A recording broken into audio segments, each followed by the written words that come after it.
Baik, tentang masuknya Islam ke Nusantara ya. Karena Indonesia itu baru ada kan 17 Agustus 1945.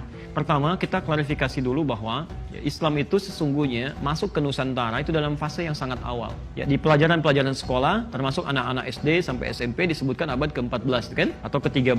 Ya, dengan teori-teori yang ada dari Gujarat. Padahal itu bersamaan di abad ke-7, Bu. Jadi awal masa Islam, bahkan pernah nanti tercatat dalam sejarah, Sa'ad bin Abi Waqqas, kan?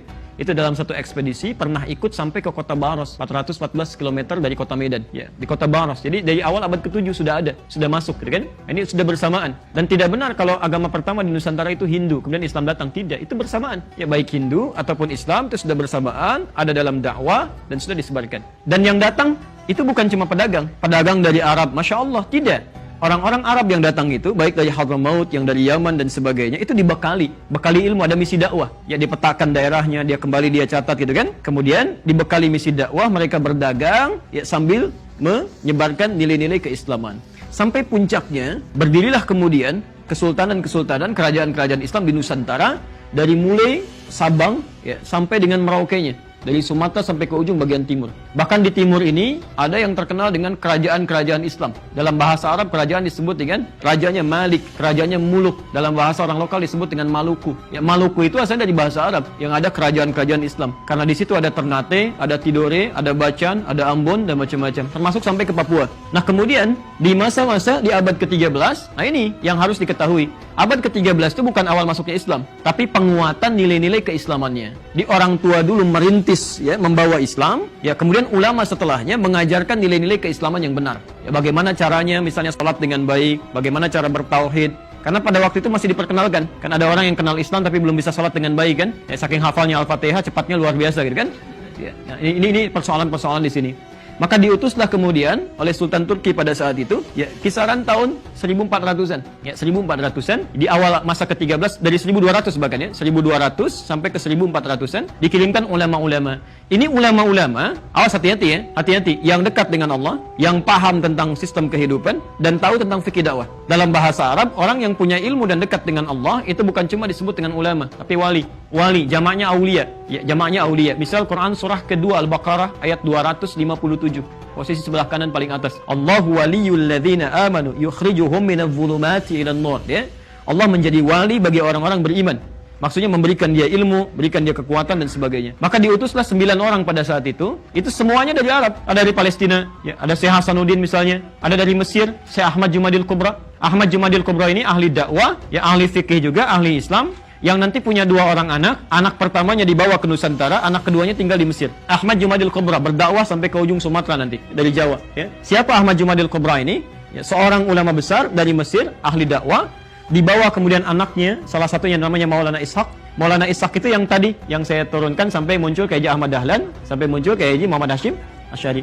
Satu lagi, dia tinggal di Mesir, bernama Syarif Abdullah. Ini bukan Sunan Gunung Jati, Syarif Abdullah ini, anak-anak dari sini. Nanti yang paling menarik, ketika beliau berdakwah di kisaran awal abad ke-15 sampai awal abad ke-15, ya, di situ sedang dikuasai di wilayah ke Sunda sampai ke pertengahan Jawa oleh satu kerajaan besar, ya, satu daerah Sunda Wiwitan, Pajajaran, lebih dekat ke Hindu sebetulnya. Rajanya Prabu Siliwangi. Prabu Siliwangi itu punya kontrol ibu dari mulai Banten sampai dengan ke perbatasan ke Jawa. Ya, sampai nanti ada salah satu candi Cetok di wilayah Karanganyar ke sebelah atas ke sana. Ya. Nah, di sini ketika sedang berdakwah, Islam sudah muncul sebagiannya. Inspeksi beliau ke wilayah Karawang, ketika masuk ke daerah Karawang, ditemukan seorang perempuan, itu terdengar suaranya sedang mengaji, suaranya lembut sekali, bagus, dilihat orangnya cantik luar biasa, namanya Nyai Subang Larang. Nyai Subang Larang ini ternyata anak seorang pembesar Muslim, dia sedang belajar pesantren jadi santri dari satu guru besar yang baru pulang dari Mekah. Mekah dulu dikenal dengan Ummul Qura sampai sekarang, maka gurunya disebut dengan Syekh Qura. Nama aslinya Syekh Hasanuddin, dikenal dengan Syekh Qura. Maka jadi muridnya, ketahuan oleh Prabu Siliwangi tentang kebaikannya, maka diminta untuk jadi bagian dari istrinya, ingin menikah. Perhatikan, Nyai Subang Larang apa yang disampaikan. Ini bisa mengatakan begini. Ini kan orang bisa mengatakan apa saja.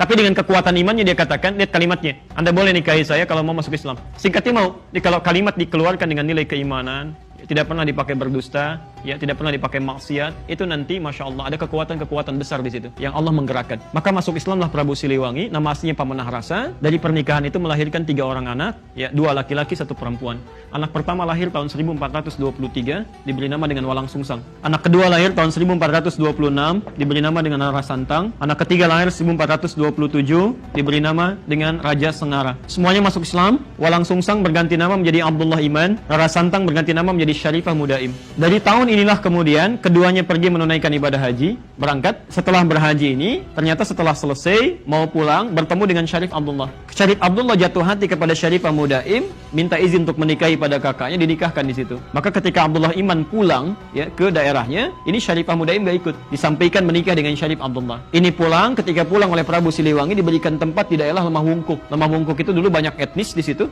ya ada Arab, ada Cina, ada orang lokal. Dalam bahasa lokal disebut dengan caruban. Caruban itu kumpulan orang-orang dengan etnis-etnis yang banyak. Karena itu di daerah Lasem, agak ke pesisir sedikit, ya dekat ke Tuban 30 km. Kisaran pantai ada daerah caruban juga di situ. Karena dulu orang Cina masuk pertama kali lewat Lasem. Daerah Karangturi kalau sekarang. Karangturi posisi paling kanan, di situ ada kisaran orang-orang Cina, komunitasnya di situ ya. Tapi kalau ibu tanya, bahasa Jawanya paling halus, ya orang-orang sekitaran itu.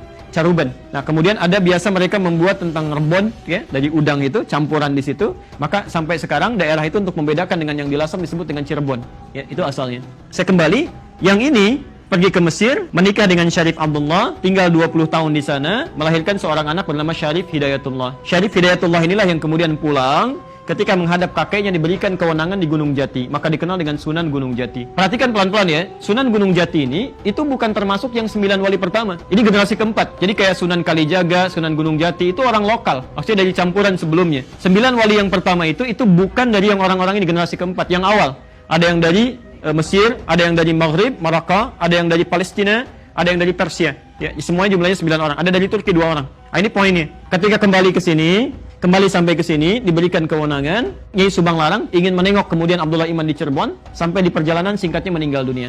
Untuk mengenang kalimat ini maka disebutkan daerahnya dengan nama Subang sampai hari ini. Kemudian tersebar luas Islam sampai muncul generasi-generasi setelahnya, sampai tibalah kemudian Portugis datang lewat Selat Malaka tahun 1511. Dari mana Portugis ini datang? Ternyata dari hasil perjanjian yang dikukuhkan oleh tokoh Kristen paling besar pada saat itu. Makanya gelarnya juga besar, Paus. Ya, Paus Alexander yang ke-6 tahun 1494. Ya, ketika umat Islam dikalahkan daerah Andalusia, kemudian beliau membuat satu perjanjian disebut dengan perjanjian Tordesillas. Tordesillas itu membagi belahan bumi pada 2 bagian, belahan timur dengan belahan bagian barat. Maka diambillah kemudian Portugis ditugaskan untuk membawa 3 misi suci masuk ke daerah timur. Sedangkan Spanyol diberikan wilayah daerah barat. 3 misi suci ini, 3 misi suci, ya, itu dikenal dengan misi 3G, namanya Gold, Glory, dan Gospel. Maka masuklah Portugis lewat Selat Malaka, asalnya nyasar dulu nyasar sampai kemudian ke Goa, di Goa melakukan monopoli, lalu minta bantuan pada seorang bernama Ahmad bin Majid, navigator muslim untuk menunjukkan arah yang sebenarnya. Maka masuklah lewat Malaka tahun 1511, ya. Apa yang pertama kali dilakukan?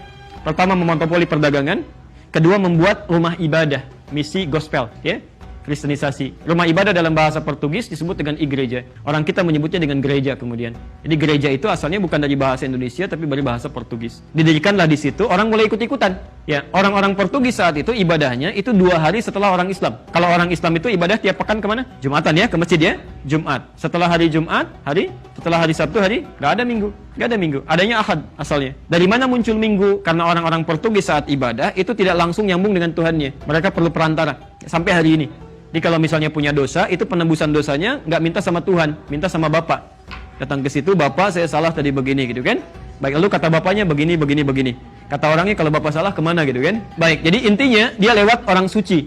Orang suci disebut dengan Santo. Saat itu Santo yang jadi perantara dikenal dengan Santo Domingo. Singkatnya orang kita kan suka menyingkat-nyingkat ya. Santo Domingo, Minggu jadi Minggu. Sampai hari ini ada Minggu. Dan di hari ini mereka ibadah. Sampai kemudian ada orang ikut-ikutan, ada yang dipaksa pindah agama, sampai nanti yang mendirikan Nahdlatul Ulama, Kiai Haji Muhammad Hasyim Asy'ari memberikan fatwa. Beliau menulis 19 buku, di kitab keduanya Risalah Ahlus Sunnah wal Jamaah, ya halaman ke-14, posisi paling kanan, paragraf pertama, baris 1 sampai dengan 5, itu ada fatwa di situ, larangan untuk ikut-ikutan ke kanisa, ikut ke gereja, apalagi kalau ikut-ikutan dengan pakaian mereka, kan? Dan menyaksikan ibadah mereka, itu kata beliau nggak boleh.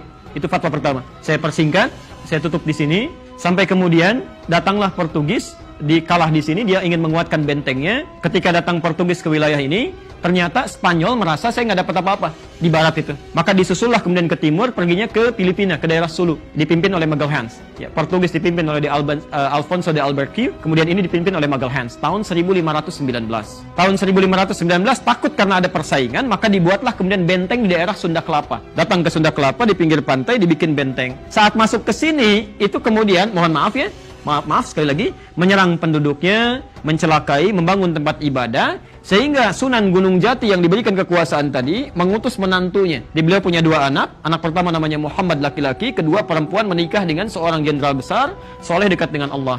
Namanya Fathullah, orang lokal menyebutnya Fatahillah, Portugis menyebutnya Faletehan. Maka diutuslah kemudian untuk bisa membebaskan dalam bahasa Arab disebut dengan Fatah, wilayah Sunda Kelapa ini. Maka kemudian dibaca surah Al-Fatah itu, ya, Inna fatahna laka fatham mubina. Mereka berwudu dulu, salat dulu dan berjihadlah ke sini. Saya persingkat, dibebasanlah kota itu pada tanggal 22 Ramadan 933 Hijrah, bertepatan dengan 22 Juni tahun 1527. Saat dibuka ini, mereka sadar bahwa ini bukan ikhtiar kita saja, bukan kekuatan kita, tapi ada ridha Allah di sini. Maka kemudian untuk mengenang ini, untuk generasi setelahnya, untuk orang-orang setelahnya yang tinggal di sini, ingin disampaikan kamu harus dekat dengan Allah, jangan jauh dari Allah, karena ini dianugerahkan oleh Allah. Maka diambillah nama kota ini, dirubah dari Sunda Kelapa menjadi nama Quran. Inna fatahna laka fatham mubina. Fatham mubina itu dalam bahasa lokal dikenal dengan Jayakarta. Jayakarta disingkat menjadi Jakarta. Di Jakarta itu dan nama Quran. Sampai hari ini ulang tahun Jakarta itu 22 Juni 1527.